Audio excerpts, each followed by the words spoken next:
3 months ago, I found out that my uncle had passed away. We weren't especially close, but he left me one of his houses in his will. I appreciated the gesture, though all I really wanted was to sell it. Being a relatively new dad to twin girls, the last thing I needed was something else to take care of. To make things move faster, I decided to head across the country and stay in the house until I could finalize the sale. Since my job only requires a laptop and a phone, I got the okay to work remotely for a while. Unfortunately, my wife couldn't leave her job, so I had to make the trip on my own. At first, I treated it like a little vacation. I figured I'd be out of there in a week, but the process was more complicated than I anticipated.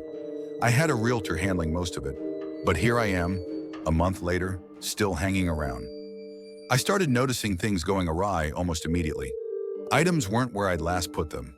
I'd catch shadows out of the corner of my eye, and I kept losing track of time. I chalked it up to stress and loneliness.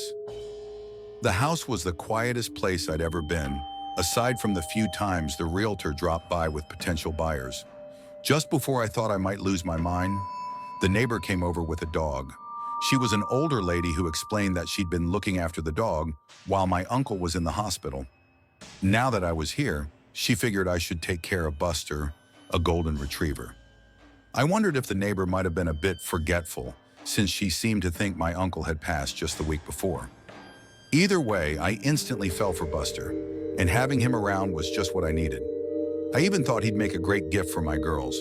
I just hoped my wife would agree. But even Buster knew something was off about the house. He settled in pretty quickly but refused to go upstairs. At the time, I didn't mind.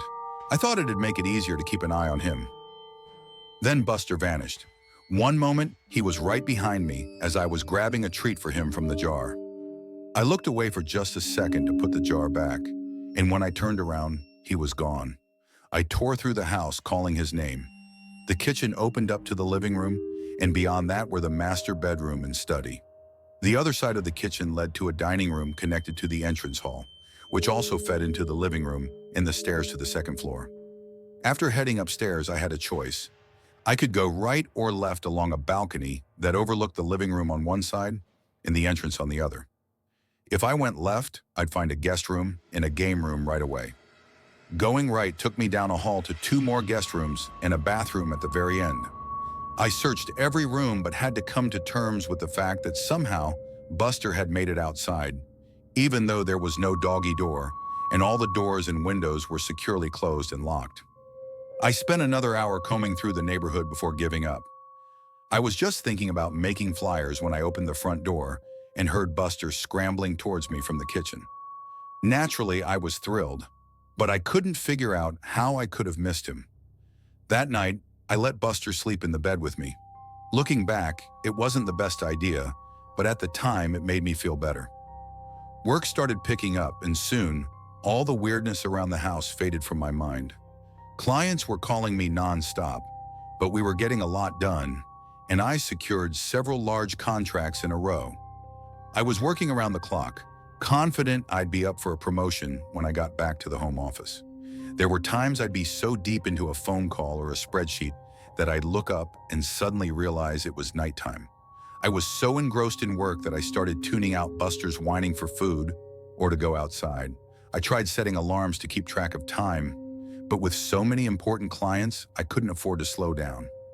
I was on top of the world, but my health started to take a hit. I'd forget to eat, sometimes even sleep. There was always another task to tackle or someone waiting to talk. I got better at taking care of Buster, but I wasn't doing so great at taking care of myself. Then everything came crashing down, literally. Buster was whining behind me as I wrapped up another spreadsheet, and then we both heard a door slam upstairs. For the first time since I'd brought him into the house, Buster ran upstairs on his own.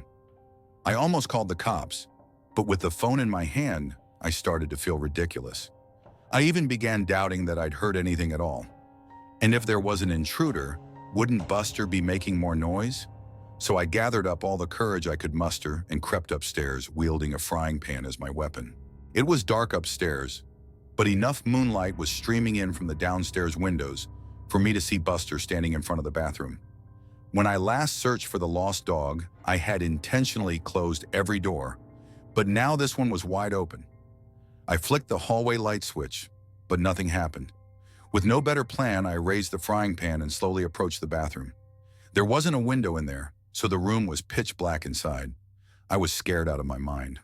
Oddly enough, Buster just stood there, frozen in place. His tail was stiff, pointed straight up, as he stared at the open door. I tried to take comfort in the fact that he still wasn't barking, and that's what finally gave me the nerve to step into the bathroom. By now, my eyes had adjusted to the darkness, and the bathroom was small enough that no one could have been hiding without me noticing.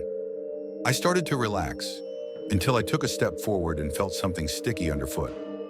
That's when I remembered I had my cell phone in my pocket. I pulled it out, turned it on, and used the light to look at the floor. The moment I saw the bright red liquid pooling around my feet, I dropped the phone in shock. I bolted downstairs with Buster following close behind. This time I didn't hesitate to call the police. Fortunately, there was already a patrol car nearby, so 2 officers arrived within minutes.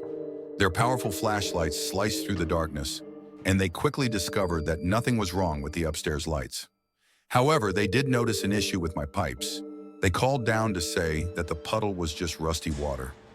At their insistence, I climbed back up the stairs and saw it for myself. A muddy brown puddle in the bathroom. The banging noise must have been from a pipe bursting.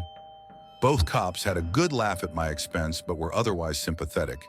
They even gave me the number of a good plumber, though my cell phone was ruined after I dropped it and left it in the puddle. From now on, I'd have to rely on the landline in the kitchen. After seeing them out, I promised to call the plumber first thing in the morning. But even though I was completely worn out, I couldn't sleep after all that.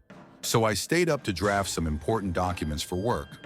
Before long, Buster made a mess in the living room. I was dead tired and ended up saying things to him I shouldn't have, and doing things I knew I really shouldn't have. I realized I needed to deal with the stress I'd been under, so I talked to my supervisor that same morning. To my surprise, they were more than willing to let me take the week off for a mental break. Just like that, all my pending work was reassigned. With nothing else to focus on, I tried to give Buster some attention. I played with him and fed him a bunch of treats to make up for how I treated him earlier. Then I found the first message. I hadn't noticed it at first since I'd been avoiding the second floor, but I remembered I hadn't called the plumber yet, so I went upstairs to see if the situation had worsened. Instead, I was immediately confronted by a message scrawled in red on the hallway wall. It read, "Losing your mind?" For a moment, I almost did. The idea that someone had snuck into my house while I was there, probably while I was asleep, terrified me. I won't go into detail about everything I said or did afterward, but let's just say I hadn't grown any braver since hearing that banging. Eventually, I unlocked my bedroom door and made my way to the kitchen, with Buster leading the way. I called the police again. The same 2 officers showed up, and together we slowly cleared every inch of the house. Yet we found no one. Everything was still locked up tight, no signs of forced entry. What surprised me was that the police actually took me seriously. They admitted that this wasn't the first house in the neighborhood to experience something like this. There had been a series of break-ins where nothing was stolen, but the officers still offered to have a car sit outside for the night. Even though I accepted their offer, I soon realized there was no way I'd be able to sleep in this house tonight. So I called my only friend in town, really my only friend in the entire state, an old college roommate who, by some coincidence, lived just 30 minutes away. He offered to pick me and Buster up in a few hours, so I busied myself with packing up my suitcase. I didn't know how long I'd be staying away, so I pretty much packed everything I'd brought with me to the house in the first place. I left my room to grab some of Buster's toys when my friend called to say he was outside. I hung up the phone and headed out to meet him right away. I needed the human company, and he could help me move my stuff. But when I got to the driveway, it was empty. There was no friend, no car. I called him back immediately and he insisted he was outside. I listened as he got out of his car and walked up to the front door. I heard him knock, and then I heard an elderly woman greet him. My friend asked for me by name and mentioned my uncle. The woman told him she had never heard of either of us. After thanking her, my friend left and asked me if I'd heard all that. I told him I must have given him the wrong address. He read off the correct one, confirming he was there. I asked him to wait, and I left the house again. I walked out to the street and looked back at the numbers on the curb in the mailbox. But there weren't any numbers, just the message, "Losing your mind?" written in red. The temptation to leave right then and there was overwhelming. I could have just started walking and never looked back. But I needed to get my stuff. And more importantly, I needed to get Buster. So I went back inside one last time. When I returned to my room, my suitcase was empty. Everything I'd spent the last hour packing was back in its original place. Despite how impossible this all seemed, I focused on one goal. We needed to leave. I put a leash on Buster and was shocked by how haggard he looked. I resolved to make it up to him once this was all over. I tried to leave through the front door like nothing was wrong, but I couldn't open it. The knob turned freely, but the deadbolt wouldn't budge. I was really scared now, but Buster's presence helped calm me down. I knelt down to give him a hug, and as he licked my face, he gave me an idea. Whatever was going on, it was clear that this wasn't the work of some lunatic hiding in my house. But I still had no idea what kind of forces were against me, so I made my way to the backyard and announced loudly, "Well, Buster, time for a little walk." The glass door slid open without any trouble. Buster bounded outside, full of energy. I guess it had been a while since I last let him out. I followed him more cautiously, and for the first time, I really took a good look at the backyard. An iron fence surrounded the yard, with gaps between the bars just wide enough for Buster to slip through. And then I noticed it, a tree growing too close to the fence, with several branches extending through and above it. I figured the gate would be supernaturally locked too, so this was our way out. Buster didn't need any encouragement. He waited patiently on the other side as I painfully pulled myself up and over the fence. It hit me then just how weak and exhausted my recent lifestyle had left me. As I climbed down the tree on the other side, Buster let out a single growl before bolting towards a nearby hill. I jumped down and took off after him. He disappeared over the top, and I scrambled to keep up, struggling against the steep incline. Thankfully, someone had laid stone bricks into the side, creating an easier path up. Even so, the hill was steep enough that I had to focus on every step to keep from sliding. So I was looking down when I reached up, and my hand grabbed onto something soft, carpet. Confused, I looked up and saw the second-floor landing. I glanced down and saw the rest of the stairs leading to the entrance hall and living room of the house. Buster was nowhere in sight. Completely demoralized and utterly exhausted, I crawled the last few steps and just sat on the landing for a while, occasionally calling for Buster. Eventually, the kitchen phone rang. Whatever ghosts were messing with me, I realized they couldn't stop outside forces from helping. I tumbled down the stairs in my haste and landed hard on the cold tiles below. But I was only dazed for a second and soon had the phone in my hand. My wife's warm voice filled me with a sense of hope. She was worried because she hadn't heard from me in a while. I couldn't even remember the last time I'd tried to reach out. She was telling me that my work hadn't heard from me in a week, while I was trying to tell her to call the police. But her words made me pause. I asked, "What do you mean?" "I thought I was given the week off." "Honey, I thought you were supposed to start working as soon as you got there." Yeah, but they gave me a week off because of all the stress I've been under." "Wait, how long have I been out here?" "Sweetheart, you've been gone almost 9 days now." My stomach dropped, but I quickly said, "Listen, you need to call the cops. Something's wrong. I think I'm having some kind of medical emergency." I was just trying to come up with an excuse to avoid a bunch of follow-up questions, but then I realized that might actually be the most likely explanation. Maybe I was dealing with a gas leak or a brain tumor. Ironically, either of those seemed better than the idea of living in a haunted house. My wife asked, "Baby, what's wrong? Are you okay?" I thought I saw a shadow move out of the corner of my eye as I answered, "Yes, I'm okay, but no, I need help. There's something seriously wrong with this house. You're not making any sense. Just listen to me. Call the police and tell them my uncle's name. Tell them to come to this house and an ambulance might be needed. Please, just help me. Please help you. Pretty please. With a cherry on top." I stared at the phone in my hand as my wife's voice continued to come through. It sounded like her, but in a mocking tone I'd never heard from her before. She taunted, "Does your tummy hurt? When's the last time you ate? I wonder what Buster tastes like." I slammed the phone down, but whatever it was on the other end had a point. My stomach was hurting, and I couldn't remember the last time I'd eaten. Right on cue, I heard Buster whining from upstairs. Only as I started running toward the stairs did I notice just how bruised and sore my legs were from that tumble down the steps. I pushed through the pain and climbed the stairs one more time. Buster was lying in front of the bathroom again, this time on his side, looking thinner than I'd ever seen him. The words "losing your mind" were now scrawled all over the hallway, even on the ceiling and floor. I had no doubt that the messages were written in blood. Some of them were still dripping. I picked up Buster just as a loud banging started at my front door. I would have jumped if Buster's weight hadn't been anchoring me down. I heard the front door open, and the voice on the other side identified itself as the police. I even recognized it as one of the officers who had visited before. Why couldn't I remember his name? Calling out that I was upstairs, I turned with Buster and saw that the hallway had inexplicably stretched out, much longer than before. Despite how frail Buster seemed, he felt heavier than ever.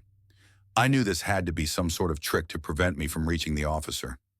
I thought it had to be my wife I was talking to. She must have called the police, and the ghosts were just distorting the end of the call. So I started making my way back to the stairs, shuffling my feet as quickly as I could and shouting the whole way. Then I heard a woman's voice answering the officer, a voice that sounded exactly like my wife's. I heard her say, "I'm sorry, my husband wasn't feeling well. He's resting in the bedroom. Can I help you?" I screamed as loud as I could, trying to get someone's attention, but it was no use. I heard the officer respond, "I'd like to check on him all the same." Sure, come in. He's right through here." It felt like a nightmare. I was sweating heavily, and every step seemed to get me nowhere. I tried to move faster, but the hallway kept stretching. Then I heard a man's blood-curdling scream from downstairs. Suddenly, the hallway snapped back to its original length, and I found myself right at the top of the stairs.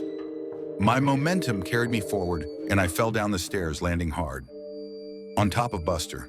He howled in pain, but at least he was still alive. I saw a thick trail of blood leading around the corner and under my closed bedroom door. There was still a shadow moving under the door. I painfully made my way to the kitchen, grabbed the frying pan, and returned to the bedroom door as quietly as I could.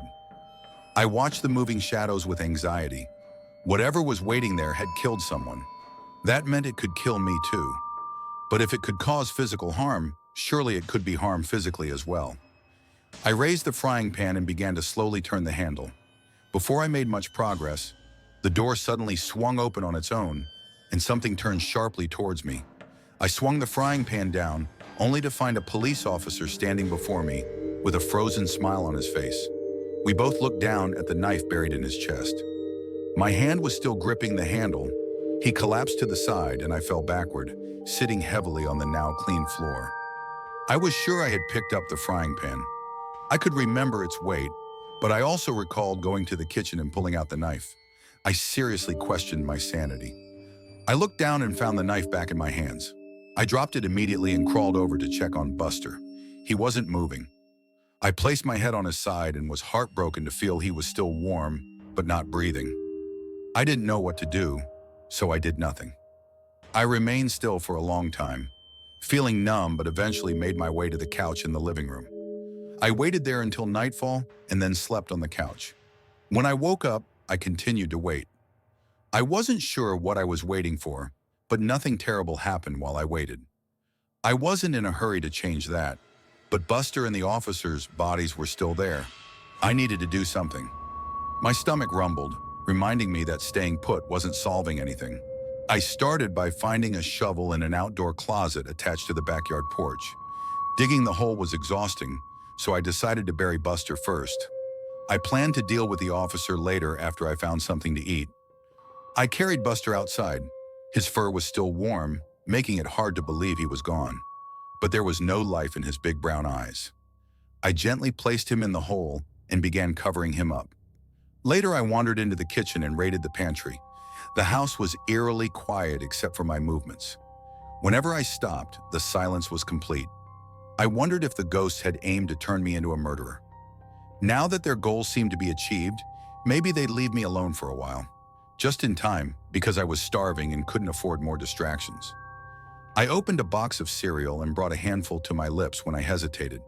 How could I be sure I was eating what I thought I was? What if it was actually a box of rat poison? I still wasn't certain what these ghosts were capable of. I imagined the food turning into worms once it was in my mouth. With that thought in mind, I tossed the cereal to the floor and stomped away, my appetite gone. I needed to focus on escaping this place. As if on cue, I passed by the front door. It was wide open. Instinctively, I lunged toward it, but then stopped, my hand reaching just a foot from the door. This had to be another trick. I could almost see the door slamming shut in my face, or maybe even taking a few of my fingers with it. I felt a breeze waft into the house, but fear paralyzed me. This was the most bizarre situation I had ever encountered or even heard of. My senses had failed me repeatedly before. Yet my desperate need for freedom eventually compelled me to move. As I cautiously stepped outside, I noticed the police car parked in my driveway. The door was unlocked and the keys lay in the front seat. My mind raced with possible explanations. Maybe the officer was secretly a murderer who had eliminated previous owners of this house. Perhaps his sacrifice had helped them move on. At the time, I couldn't come up with any other explanation for my unexpected luck. So I pushed my doubts aside and climbed into the car. I drove out of the neighborhood without any issues, but new challenges awaited. I was in an unfamiliar city, driving a cop car with no money or belongings, and had no idea where to go next. So I kept driving. The freedom from that house felt exhilarating. Seeing the sun again was a relief, so I just drove on and on. Left turn, right turn, left turn, right turn. I had no idea where I was headed. Then I realized I hadn't seen any other cars for a while. Where was everyone? Where was I? The familiar sinking feeling returned, settling in my stomach and spreading through my entire body. I sank back into the car seat, only to realize I was now sitting in an armchair. Back in the living room of my uncle's house, my arms were still up, as if I were gripping a steering wheel. I began to cry in frustration, standing up and screaming. How long had I been sitting there, grinning stupidly and flailing my arms like a lunatic? I turned around and saw my work laptop on the dining room table, its screen glowing at me. I walked over and noticed that something was already typed on the screen.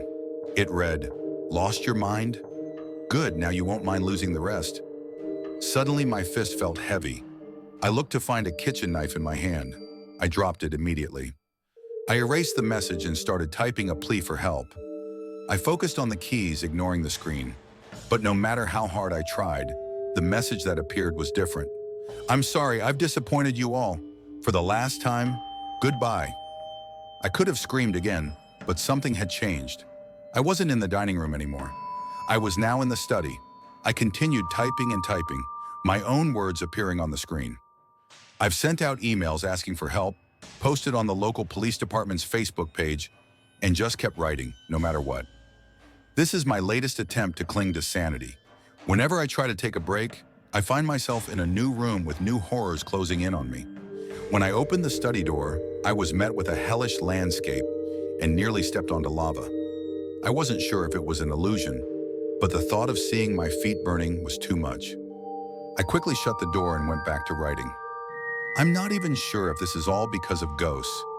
Lately, I've been doing a lot of thinking, and the truth is, I have no idea what's happening. As I reflect on these bizarre events, I've realized I can't remember my uncle's name or what he looked like. In fact, I'm not sure I ever had an uncle. I'm trying hard to recall how I got here. Did I fly? Drive? I can't remember. Have I always been here? Even stranger, I can't remember my realtor's name or even their gender. I've met them in person several times. Why can't I remember these basic details?